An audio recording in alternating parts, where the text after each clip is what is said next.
Olá, alunos. Bom dia, boa tarde, boa noite.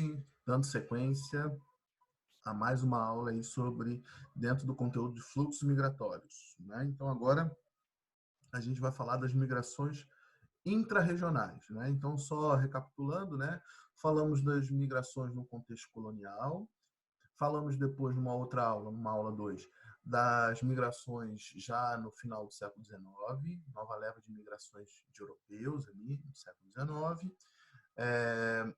Na aula 3, nós falamos já sobre as migrações interregionais, né? Os vários fluxos migratórios dentro do território, grandes migrações entre regiões do território brasileiro. E agora a gente vai falar das migrações intrarregionais no sentido de que são migrações mais localizadas, né? A gente vai ver que nos últimos anos a gente tem percebido uma diminuição daqueles grandes deslocamentos, né, de pessoas que saíam de uma região do Brasil indo para outra região, fazendo distâncias, percorrendo enormes distâncias, e fazendo uma migração relacionada, né, à questão ali do crescimento concentrado no Sudeste e tal.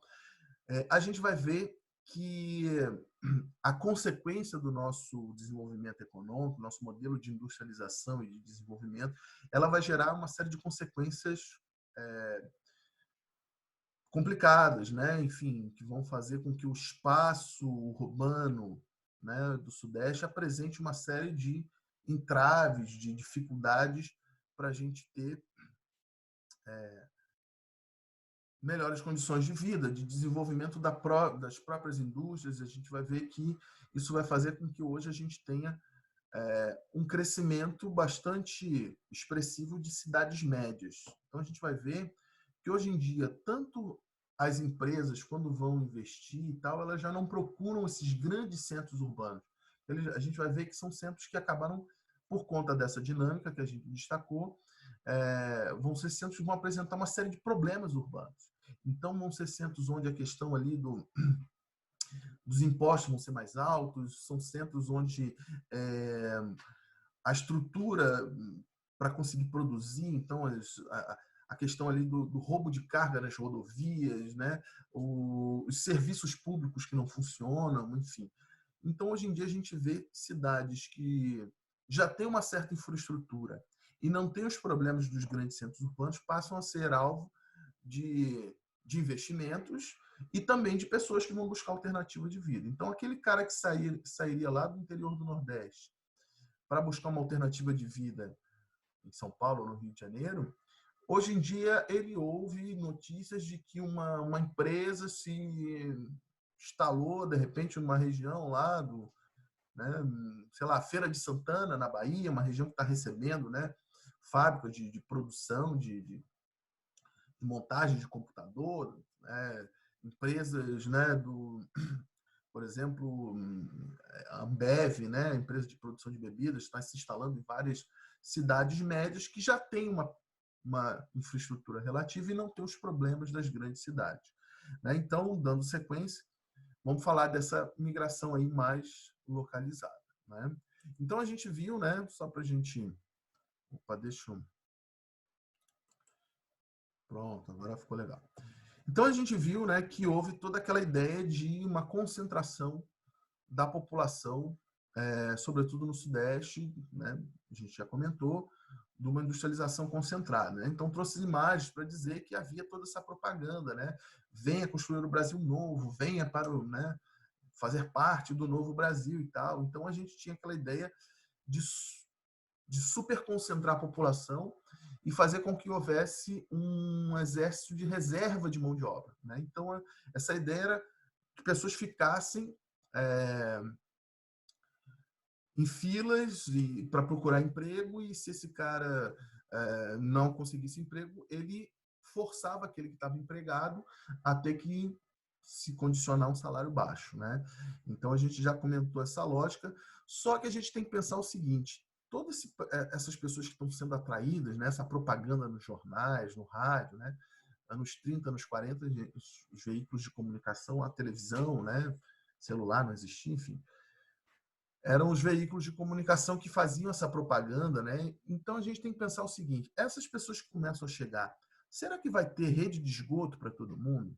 Será que vai ter um sistema de moradia, né, para todo mundo? Um sistema que vai proporcionar transporte para todo mundo? A gente vai ver que não vai. Não existiu um plano para criar a infraestrutura necessária para esse contingente de pessoas que estavam chegando. Né? Só existia, de fato, era propaganda. Né? Então, essa ideia aqui, ó, botei essa imagem aqui do Jeca Tatu, ele é uma obra do Monteiro Lobato, do início do século XX, mas que foi retomada nesse período ali dos anos 30 e 40 para justamente começou a ter historinha em quadrinho do Jeca Tatu, começou a ter, né, o governo retomou essa figura do cara que era o cara do campo, para sinalizar que o campo é lugar do atraso, é o lugar do atraso. Ela é o lugar do cara que é o matuto, que é o cara que é bobo, o cara que é boca aberta, né, o cara que não é pouco inteligente, e que o lugar da cidade, sim, é o cara sofisticado, inteligente e tal, é o cara da cidade. Então, isso aqui é um pouco da questão da propaganda que foi feita. Só que não tinha infraestrutura para essas pessoas chegarem. E aí, como consequência disso, a ideia era o seguinte, ó, soca o povo na cidade para a gente ter lucro com as fábricas e com baixos salários. Depois a gente vê como é que resolve, né, a infraestrutura necessária para esse povo. Esse depois a gente vê como resolve é o que a gente vê hoje quando liga no noticiário das grandes capitais brasileiras, né? Nas grandes cidades brasileiras, a gente observa uma estrutura de, enfim, uma desestrutura, né, social que faz com que seja complicado, né, a, a questão do emprego, a questão da segurança, a questão dos serviços públicos, atendimento médico, educação, moradia, tudo isso acaba ficando precarizado, cada vez mais precarizado, e isso inviabiliza, inclusive, a própria dinâmica de produção da riqueza nesses espaços. Então, a gente tem visto hoje um processo de empresas que estão saindo desses grandes centros e buscando outras áreas. Né? Então, por exemplo, eu coloquei essa questão aqui do engarrafamento, essas imagens de engarrafamento. O cara, hoje em dia, ele escuta a notícia de que ir morar no Rio de Janeiro, em São Paulo, né, as manchetes que ele vê no jornal, na televisão, vão pensar num cara que seria um possível imigrante que chegaria no Rio de Janeiro e São Paulo. Hoje em dia, esse cara liga a televisão, ele vê que ele vai morar numa área de periferia, vai ter que acordar às 5 horas da manhã, pegar um ônibus, uma van e mais um trem para chegar no trabalho, né? E fazer essa jornada. Vai ficar 2 horas no trânsito para ir, mais 2 horas no trânsito para voltar. Vai receber um salário, né, pequeno, pouco, mal remunerado. Não vai ter condições de moradia adequadas, então a gente vai ter toda a questão do subemprego, né, de quem não consegue se estabelecer no mercado de trabalho, tem que viver de maneira precarizada. Os serviços públicos, a questão da segurança, né? Então tentei mostrar várias imagens aqui para a gente perceber como esse modelo de concentração de riqueza acabou, né? Concentração de riqueza e concentração espacial da riqueza também acabou se mostrando um modelo meio que falido. Né? Aqui, ó, uma outra imagem aqui são alguns dados, né? Eles são um pouquinho mais antigos, ali são dados ali de alguns anos atrás, né? No início ali do 2012, 2013, né? E tal, mas são realidades que permanecem até os dias de hoje. A gente colocar a questão ali, ó, do roubo de carga é um tipo de crime que a gente não vê muito noticiado né, nas televisões e tal, mas ele tem apresentado um crescimento exponencial. Assim, ó. O número de roubo de carga tem aumentado de maneira assustadora no Brasil. Estava dando uma olhada em em entrevistas, reportagens sobre essa questão da segurança pública e tal, e colocando que essa questão do roubo de carga, hoje em dia, talvez seja um dos grandes problemas relacionado ali à criminalidade mais ligada até a facções criminosas, porque hoje em dia muitas áreas são controlados por facções criminosas, hoje em dia eles estão abrindo mão até da questão do tráfico de drogas, eles estão investindo mais em roubo de carga, porque é um tipo de atividade que não tem, né, não tem uma punição tão grande, é mais difícil você, né, tipificar aquele crime do que a questão do tráfico de drogas. Então, por exemplo, assim, ó, a gente, eu sou do Rio de Janeiro, então posso dar um depoimento assim do que a gente vê, né, no cotidiano dessas grandes cidades, né? Se anda no ônibus ou está andando no trem, é muito comum, né? Pessoas que estão ali vendendo bala, não só bala, vendendo macarrão, vendendo biscoito, vendendo tudo. O cara está dentro do ônibus vendendo produto de mercado, de cesta básica, vendendo pacote de macarrão, vendendo pacote de biscoito, vendendo, enfim. E a gente se pergunta de onde é que o cara tá, de onde ele compra isso aí para revender no ônibus. Na realidade, ele não compra. Isso foi alguma quadrilha de criminosos que assaltou sei lá, o caminhão de carga e repassa para pessoas dentro né, de áreas lá mais pobres, ó, tu vai vender para mim isso aqui e fica com tantos por cento do lucro dessa venda aí. Você vai vender macarrão, vai vender biscoito, vai vender o que for aí e no final do dia você vai me repassar isso aí que você vendeu. Então, o tipo de coisa que o cara está vendendo um produto que é roubado, mas é difícil você identificar que aquilo ali é roubado, de onde veio, é mais complicado. É muito mais fácil ele vender esse produto roubado do que vender droga, por exemplo, né? Então, muitas regiões controladas pelo crime organizado, eles estão preferindo, estão deixando de ter tráfico de droga e investindo em roubo de carga para fazer com que, né, pessoas trabalhem para eles vendendo produto roubado, né? Sem contar uma gama de produtos que a gente vê anunciado na internet, né? Produtos que têm um preço muito mais barato, a gente tem que desconfiar. Aquele preço mais barato significa que ou o produto é falsificado, ou o produto é contrabandeado, né? Não pagou imposto, ou é um produto roubado, né? Então, a gente tem esses dados aqui mostrando, né, o percentual de cargas roubadas no Brasil, 83%, quase 84%, né? Enfim, 83,5% se concentram na região sudeste, e sobretudo Rio de Janeiro e São Paulo, né? Então, o roubo de carga está concentrado nessas regiões, né? Então, as indústrias, né, concentradas nessa região produzem aqui, vão espalhar isso pelas rodovias para o resto do país, e quando vão sair dessas áreas aqui de concentração industrial, acabam sendo vítimas desse roubo de quadrilhas que são especialistas. Aqui, no caso, né, são equipamentos, né, apreendidos pela polícia de quadrilhas que fazem esse trabalho, essa atividade criminosa, né, do roubo de carga, né? Então, quadrilhas com armas de alto calibre, com equipamentos para cortar o sinal esses caminhões agora passam a ter uma série de equipamentos para serem são caminhões monitorados, tendo em vista essa questão do roubo, né? Então, as quadrilhas investem em equipamentos para cortar o sinal do caminhão, cortar, enfim, o rastreamento do caminhão, e os caras conseguirem roubar aquela carga. Você vê como uma coisa é complicada. Isso acaba gerando um custo cada vez maior. Então, se você é um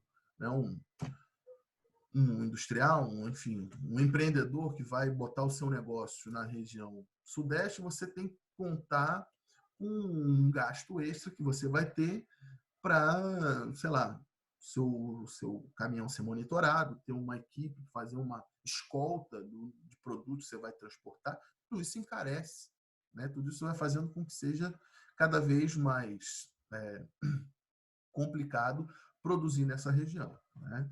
Então, a gente tem visto, como consequência disso, né, uma desconcentração industrial. A indústria que era concentrada, né, na grande São Paulo, a gente tem visto a indústria se saindo dessas regiões, onde o imposto é mais caro, onde o custo, né, em relação à segurança é mais caro, tudo é mais caro, e ela vai se localizar em regiões cada vez mais do interior. No caso, aqui no interior de São Paulo, mas a gente já começa a ver isso em outras regiões, né? A gente começa a ter, por exemplo, um processo de industrialização em cidades médias da região Nordeste, inclusive. A nossa cidade, né, é considerada uma cidade média. A cidade média seria entre 100 e 500 mil habitantes, né? Então, aqui, cidades aqui do nosso entorno, aqui da Grande Florianópolis, vem recebendo indústrias, né? Então, São José, Palhoça, são cidades que estão recebendo, né, indústrias, né, investimento industrial que vem de outros centros regionais do Brasil, né? Então, aqui são alguns dados, né, também um pouquinho mais antigo ali, né, do finalzinho do século XX, né, mas as cidades que mais cresceram no Brasil, né? Nesse dado aqui, a gente percebe que a maior parte dessas cidades não são capitais, não são grandes capitais, né? A gente tem Florianópolis aqui, como o caso, uma das cidades que mais cresceu nesse período, mas Florianópolis, embora seja uma capital, ela não tem números demográficos, números, né, enfim, populacionais e de atividades econômicas comparados a outras grandes capitais, né, do Brasil, né? Então a gente aqui vai ter, no caso, só Florianópolis, Belo Horizonte, caso Belém do Pará, como capitais, e outras são cidades, ó, Itaiubá, Igaraçu, Dourados, nossas cidades não são os grandes centros que a gente tem visto o crescimento das últimas décadas, né? E também aqui a questão da migração da indústria, né? A gente percebe que o Sudeste, até os anos 70, concentrava a maior parte da industrialização. Onde mais se perdeu industrialização foi na região Sudeste, embora ainda seja maior, mas a gente viu o crescimento da região Nordeste, a gente viu o crescimento da região Sul, né? Crescimento das outras regiões, todas elas tiveram crescimento na sua industrialização, fruto dessa desconcentração do Sudeste. Opa. Um outro aspecto importante para a gente entender também a migração intrarregional vai ser o setor agropecuário, né? O setor agropecuário ele vai fazer com que centros urbanos cresçam ao redor de regiões que são grandes produtoras de produtos valorizados aí da agricultura, né? Então cidades, né, por exemplo, do Mato Grosso, cidades, né, enfim, interior da Bahia, por exemplo, né? Então cidades que estão batendo recordes na produção de grão, de soja, de milho, enfim, de outros produtos agrícolas, são regiões rurais que acabam tendo no seu entorno uma série de centros urbanos, cidades que são cidades para atender à demanda do campo. Geralmente a gente tem o contrário, né? Geralmente é o campo que produz produtos para a cidade, né? Ou que fornece o que a cidade precisa, né? A cidade meio que geralmente é assim, né? Geralmente é a cidade que comanda, vamos dizer assim, ou a cidade que vai ditar o ritmo de desenvolvimento do campo. Mas no caso do Brasil a gente está vendo uma situação inversa. A cidade comandando ou dizendo como é que vai ser o ritmo de crescimento de algumas cidades do seu entorno, né? Então, por exemplo, você vai a algumas regiões de produção de soja no Mato Grosso, tem lá as áreas de fazenda, lá no interior do Mato Grosso, e no entorno dessas áreas de fazenda começam a surgir cidades para dar um suporte a essa produção agrícola. Então, vão ser cidades onde, por exemplo, em vez de ter concessionária de carro, aqui a gente tem, né, coisa da ostentação, né, e tal, aquelas concessionárias de carros luxuosos e tal. Nessas cidades, né, ligadas ao agronegócio, a gente vai ter cidades onde a ostentação são concessionárias de trator. O cara que vai comprar o trator mais sofisticado, né? Os bancos dessas cidades são bancos para emprestar dinheiro, para oferecer crédito para o produtor agrícola, né? Por exemplo, a gente começa a ter faculdades, universidades, até centros de formação.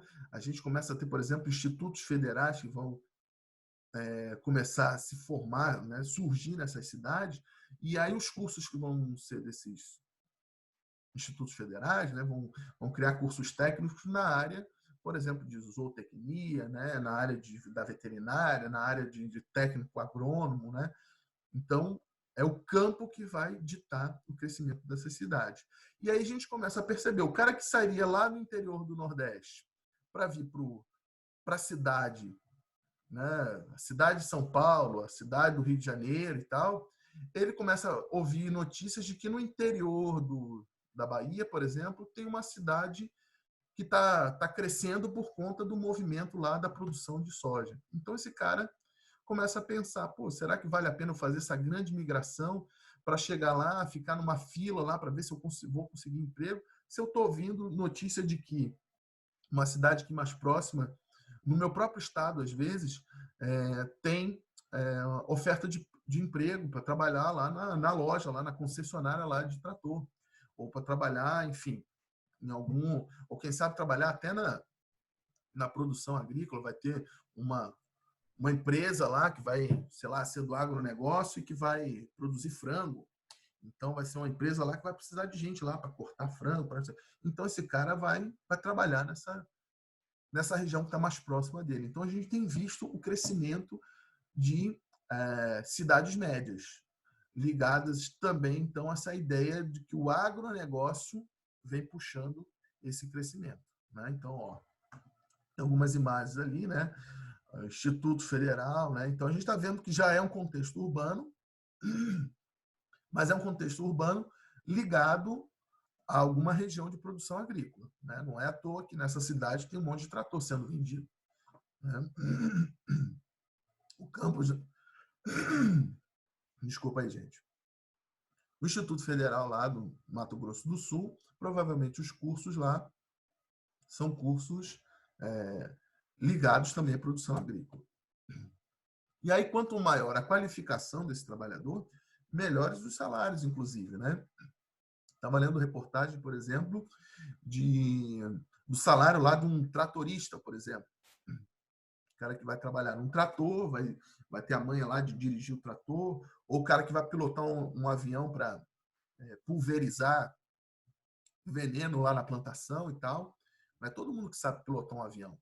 Né? Não é todo mundo que sabe pilotar um trator desse é um negócio caro. Se o cara botar qualquer bronco lá para dirigir um negócio, um trator que pode custar até R$500 mil, não é qualquer um. Então, esse cara ganha bons salários. Então, esse cara, se ele tem uma qualificação, então o apelo para ele ir para essas cidades médias ligadas ao agronegócio é ainda maior, né? Então, esse cara que estava lendo reportagem, desse cara aqui que vai ter um salário de 6, 7 mil reais, né? Não é um mau salário, né? Um salário bem considerável, né? Coisa que vai ser difícil ele ter um salário desse no espaço urbano, né? Se ele não tiver uma qualificação muito bastante qualificado, né? Vamos dizer assim, certo? Então essa aí é a ideia que a gente vai ter ali das migrações intra-regionais, né? O crescimento de cidades médias que tem melhor infraestrutura e não tem os problemas urbanos e, né, cidades médias ligadas ao crescimento do agronegócio. Vamos fechando aí mais uma aula dentro do conteúdo de fluxos migratórios para a gente finalizar aqui e dar sequência num próximo encontro, numa próxima videoaula. Valeu, galera!